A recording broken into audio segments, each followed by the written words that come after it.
benvenuti al TG Sicilia, vediamo i titoli di questa edizione. A Catania si uccide ancora, la mia famiglia aspetta risposte dalle istituzioni. Sicurezza a Catania, parla la sorella di Santoré, il pasticcere assassinato a Onnina per mano di un parcheggiatore abusivo irregolare. Violenza e criminalità spesso alimentate dal disagio sociale. Palermo, capitale italiana del gioco d'azzardo. Ai nostri microfoni la testimonianza di un ludopatico. Carceri siciliane come polveriere, altri 4 agenti di polizia penitenziaria aggrediti ad Agrigento e a Palermo. I sindacati denunciano un clima di forte tensione e insicurezza all'interno delle strutture. Slitta ancora la partenza delle navi della Global Flottiglia da Siracusa per portare aiuti umanitari a Gaza. Cortei in tutta Italia per chiedere lo stop ai bombardamenti da parte di Israele. Caso di West Nile a Palermo, a risultare positivo al test della febbre del Nilo un palermitano di 30 anni residente a Voghera. L'uomo è ricoverato al Policlinico.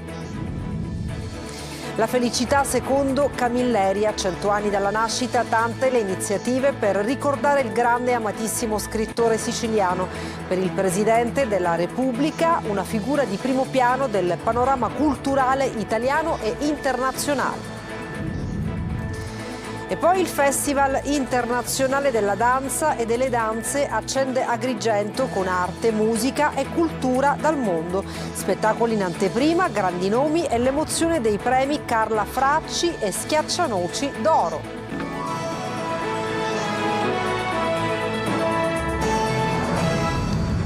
Bentrovati, parliamo di sicurezza a Catania, parla la sorella di Santoré, il pasticcere ucciso a coltellate da un posteggiatore irregolare. Sono passati 3 mesi e ancora non abbiamo risposte. Intanto a Catania si continua a morire. Il servizio di Emanuela Corsi. Siamo tornati ad Onnina, borgo marinaro di Catania. Sono passati più di 3 mesi dal quel pomeriggio del 30 maggio e di Santoré, il pasticcere ucciso a coltellate da un posteggiatore immigrato irregolare. Sembra che sia rimasto solo questo altarino realizzato dai familiari nel luogo del delitto. È qui che incontriamo la sorella Deborah, che quel giorno ha soccorso per prima il fratello in fin di vita. Purtroppo sono passati 3 mesi, non sappiamo assolutamente niente di quello che è successo, quindi aspettiamo che qualcuno ci faccia sapere il motivo perché è stato assassinato mio fratello. Una famiglia che brancola nel buio, rimasta senza santo e senza spiegazioni per una morte ingiusta e inaspettata. Le riprese non le abbiamo viste, quindi non sappiamo se realmente mio fratello era arrivato in macchina, se lui l'ha chiamato, se l'ha preso di dietro, non sappiamo niente. Sappiamo, io per quello che ho visto io quando è arrivato in casa, so che lui ha cercato di difendersi perché aveva tutte le braccia tagliate, a parte tutti gli organi vitali. Quindi lui santo si è difeso, però giustamente era un animale. Qui a Onnina poco è cambiato, i controlli sono ridotti al minimo. Se viene la municipale per controllare i posteggi e basta. Intanto i fatti di cronaca aumentano. Il 30 agosto un posteggiatore è stato ucciso in Corso Sicilia, mentre nei giorni scorsi 2 turiste sono state violentate da 3 giovani. In entrambi i casi i responsabili sono immigrati irregolari, così come l'assassino di Santoré. Anche un italiano, un siciliano può commettere degli atti, però io a mio avviso dico che se un extracomunitario non è regolare, già conosciuto alle forze dell'ordine, deve essere immediatamente rimpatriato, in un modo o nell'altro, perché queste sono le conseguenze. Gioco d'azzardo e boom a Palermo. Nel 2024 spesi oltre 2 miliardi di euro. Il capoluogo è una delle città dove si gioca di più. Abbiamo intervistato un ex giocatore d'azzardo che ci ha raccontato il suo rapporto con il gioco. Vivevo solo per le scommesse, ha detto Marco Gullà. Boom del gioco d'azzardo a Palermo nel 2024. Nel capoluogo il volume complessivo delle giocate tra canali fisici e digitali ha raggiunto i 2,39 miliardi di euro, con una spesa media pro capite di 4.548 euro per adulto. Le perdite complessive stimate sono pari a circa 280 milioni di euro, con una crescita evidente della raccolta rispetto al 2019. Numeri decisamente preoccupanti. Palermo è tra le città in Italia dove si gioca di più. La ludopatia colpisce tantissime persone e così abbiamo incontrato un uomo che a Palermo ha perso tutto a causa del gioco. Il calcio, il tennis, le slot machine, anche se comunque il mio pallino erano sempre le scommesse sul calcio. Io percepivo uno stipendio di 1.700 euro e ne giocavo al mese almeno 4.000, 5.000. Da dove li prendevo? Da dovunque, soldi di mia madre, di mio padre, rubavo anche a mia moglie, pur di giocare. Giocare. Palermo si conferma così tra le città italiane con la maggiore incidenza del gioco d'azzardo sulla popolazione, con un impatto sociale significativo. Avevo questo demone dentro, alla fine comunque adesso con mia moglie sono riuscito a mantenere i rapporti, anche se non stiamo più insieme, però ho giocato molto. È un demone che ti prende, un demone che non riesco più a far uscire, che ti fa giocare su tutto. Tu ti alzi la mattina e pensi soltanto a giocare. Il gruppo di Catania, Pietro Currò, accogliendo la richiesta della Procura etnea, ha archiviato l'inchiesta per abuso d'ufficio e rivelazione del segreto d'ufficio in cui erano indagati 7 magistrati e le 2 giornaliste del quotidiano La Sicilia, Laura Di Stefano e Laura Mendola. Al centro dell'inchiesta le indagini che i magistrati di Caltanissetta avevano condotto per accertare la veridicità delle dichiarazioni con le quali Maurizio Avola, sicario della famiglia Santa Paola, divenuto collaboratore di giustizia, si era autoaccusato della partecipazione materiale alla strage Borsellino, denunciando anche il coinvolgimento di storici capimafia etnei come Benedetto Nitto Santa Paola, suo nipote Aldo Ercolano e i suoi luogotenenti più fidati, Marcello D'Agata.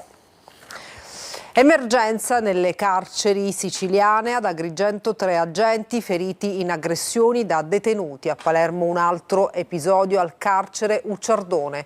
I sindacati denunciano l'escalation di violenza e chiedono interventi urgenti per la sicurezza del personale. Davide Sardo.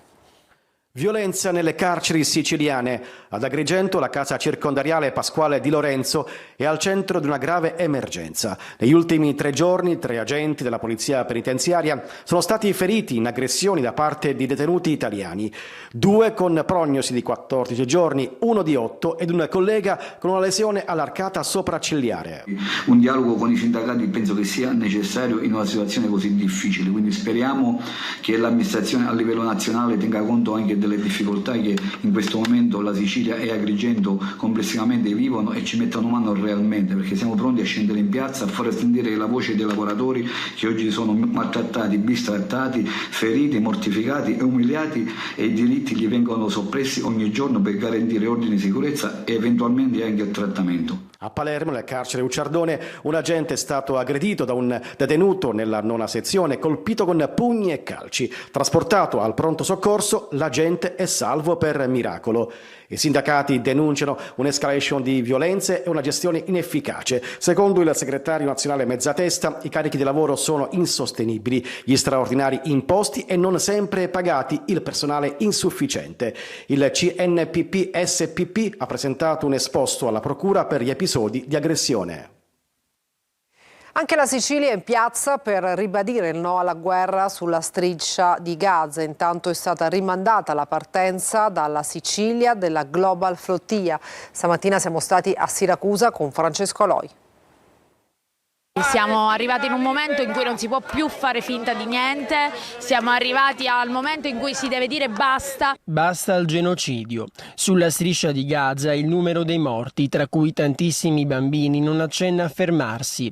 Da quel 7 ottobre sono passati 700 giorni e il cessate il fuoco lo si chiede a gran voce anche nelle piazze italiane. Non ci fermeremo fin tanto che i governi nazionali e le strutture internazionali escano da questa debolezza politica. Intanto la partenza dalla Sicilia della missione umanitaria della Global Sumud Flotilla è stata rimandata per permettere l'aggregazione delle altre barche partite da Barcellona e Tunisi. Questa è una missione che ha una valenza umanitaria molto importante. noi cercheremo di riaprire un corridoio umanitario. Ma quella in atto a Gaza è una strage che non risparmia nessuno. Il giubbotto con la scritta Press, stampa, diventa non una protezione, ma un bersaglio su cui sparare. Oltre 250 i giornalisti uccisi. La libertà di stampa non esiste. Non si può attivare un silenzio stampa su quello che sta avvenendo, e poi soprattutto in Sicilia dovevamo essere in prima linea perché è una regione che ha pagato tantissimo, con gli 8 giornalisti uccisi dalla mafia e Maria Grazia Cutuli, altra collega uccisa in zona di guerra. Un vertice di maggioranza per gestire la ripartenza della stagione politica in Sicilia potrebbe essere convocato già la prossima settimana per parlare di finanziaria, quoter e di ben 25 nomine da fare. Maglio Viola. Potrebbe tenersi già la prossima settimana il primo vertice di maggioranza del centrodestra in avvio della nuova stagione politica. Saltato il ritiro di Forza Italia dopo la fuga di notizie, il governatore Renato Schifani avrebbe consigliato al coordinatore regionale degli Azzurri di convocare questo vertice per affrontare i temi caldi della ripartenza. Archiviate le polemiche d'agosto dopo la prima giunta regionale che ha nominato un nuovo dirigente generale e proceduto a un'altra serie di provvedimenti, c'è ora da affrontare il tema della finanziaria quoter. Il 9 settembre riaprono le commissioni e non c'è tempo da perdere. Da spendere ci sono circa 80 milioni di euro, di cui circa 50 sono già impegnati dai provvedimenti che non sono stati approvati a inizio agosto, ma gli altri quasi 30 potrebbero andare a una serie di piccole opere pubbliche necessarie ai comuni della Sicilia centro-orientale. Sarebbe un'offerta di pace agli alleati a partire da Grande Sicilia. Sul tavolo poi ci sono le nomine di sottogoverno, 25 quelle da fare a stretto giro. Al vertice di maggioranza potrebbe dunque chiudersi formalmente un preaccordo già esistente in base al quale gli ACP di Palermo, Messina ed Enna andrebbero ai forzisti, Catania, Siracusa e Ragusa a Fratelli d'Italia. La Lega otterrebbe a Cirreale, la DC Caltanissetta, Noi Moderati, Agrigento, Grande Sicilia, Trapani. Per quanto riguarda i parchi invece la DC manterrebbe quello delle Madonie, Grande Sicilia otterrebbe quello dell'Alcantara, Forza Italia collocherebbe un proprio nome al Parco dei Nebrodi, mentre Fratelli d'Italia indicherebbe la guida del Parco dell'Etna. Gli ERSU, infine, gli enti per il diritto allo studio, andrebbero a Palermo a Forza Italia, Messina a Fratelli d'Italia, mentre la Lega farebbe il pieno con Catania ed Enna.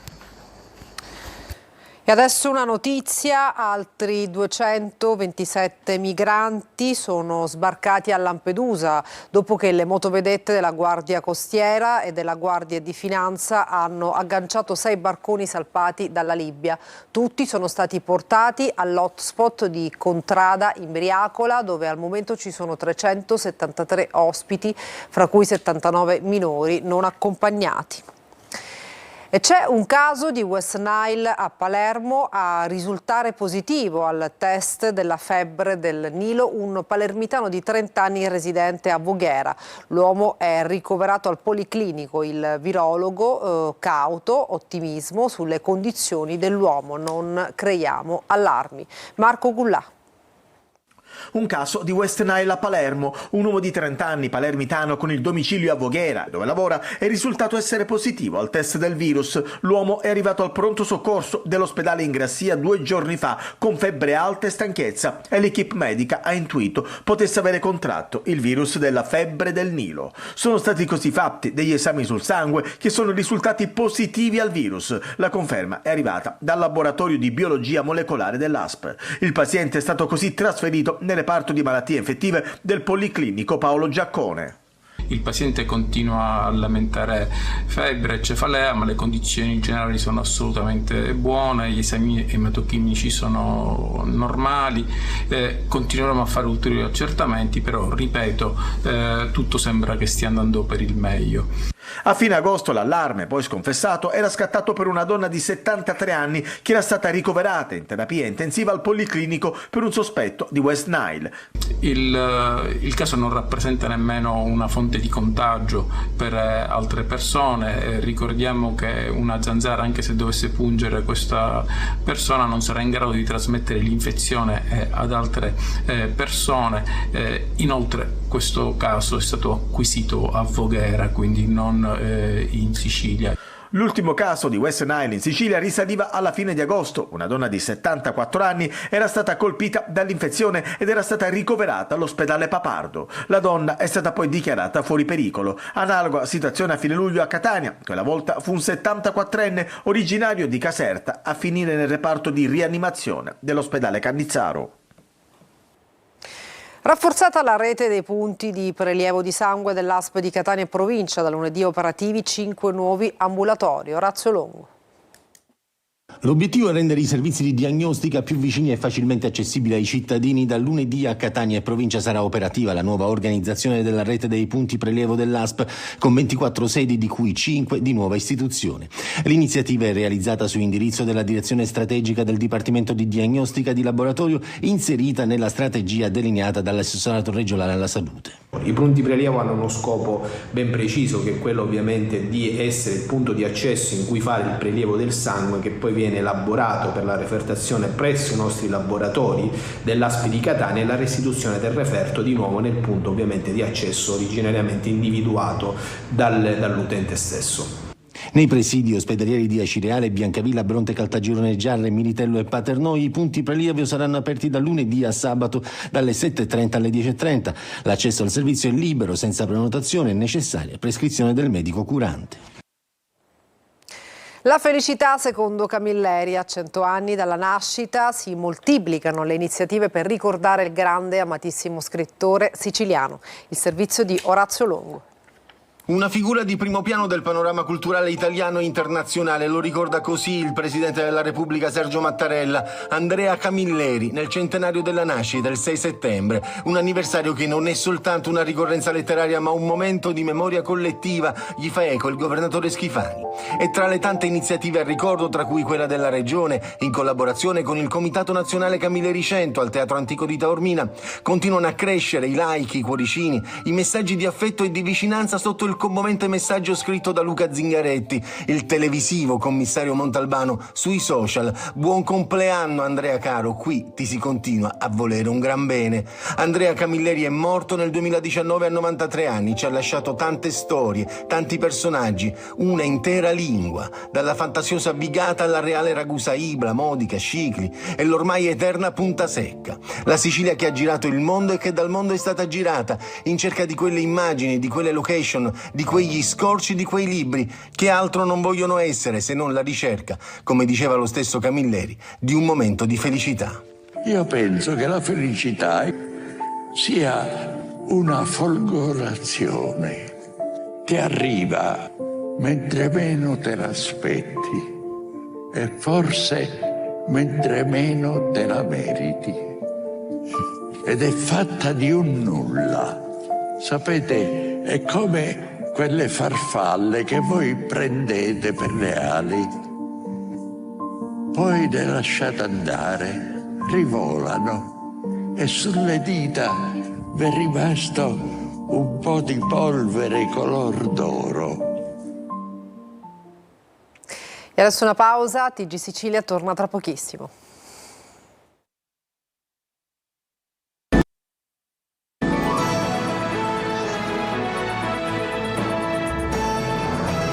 Bentornati al TG Sicilia, adesso una pagina dedicata allo spettacolo. Il Festival Internazionale della Danza e delle Danze accende a Agrigento con arte, musica e cultura dal mondo. Spettacolo in anteprima, grandi nomi e l'emozione dei premi Carla Fracci e Schiaccianoci d'Oro. Davide Sardo.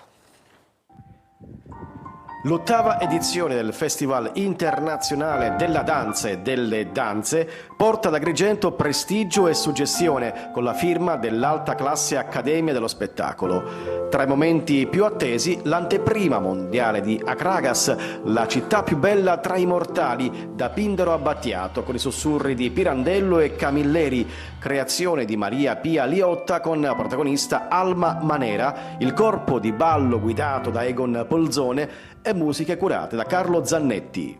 Essere in questo contesto, in questa cornice è perfetta per questo festival, ma anche per questa prima rappresentazione che mescola diversi generi musicali e cita Camilleri, cita Pirandello e iniziamo anche con una frase storica di Dante. E questa opera nasce per il desiderio di cantare Agrigento e ricordare quello che era e quello che può continuare ad essere. Il festival intreccia danza, musica e culture internazionali. Grande attenzione anche ai giovani talenti con il premio Carla Fracci, giunto alla 4ª edizione, e con il ritorno del prestigioso Schiaccianoci d'Oro, che rappresentano 2 momenti di altissimo valore artistico e simbolico.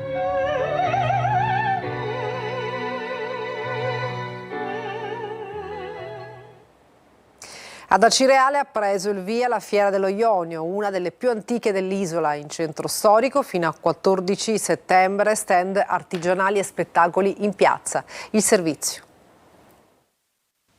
Artigianato, commercio e città, le 3 parole chiave secondo il sindaco Barbagallo per la Fiera dello Ionio ad Acireale. Si torna dalle ferie, si rientra in città. La Fiera dello Ionio per noi è un punto, una manifestazione importante in un periodo importante prima della ripresa della scuola. È una manifestazione storica che manteniamo in centro storico. Eventi dedicati alla famiglia e ai più piccoli, con uno spazio aperto in piazza Indirizzo e un'area food. Ci saranno spettacoli tutte le sere su Piazza Garibaldi, artisti di strada che allieteranno i pomeriggi, e poi soprattutto ci sarà un approfondimento, un talk specifico dedicato agli artigiani, in cui ciascun artigiano potrà esporre il proprio lavoro e la natura delle proprie opere, così da aiutarci a capire meglio e comprendere meglio quello che è il frutto del loro lavoro. La Fiera dello Ionio di Acireale dal 1932 è una delle più antiche in Sicilia, affondando le proprie radici nella Fiera Franca di Santa Venera del XV secolo. La manifestazione si terrà fino al 14 settembre nel centro storico, a pochi passi dal Duomo, organizzata dal Comune, con apertura stand alle 18 fino alle 23. Una pausa brevissima, tra poco per altri aggiornamenti.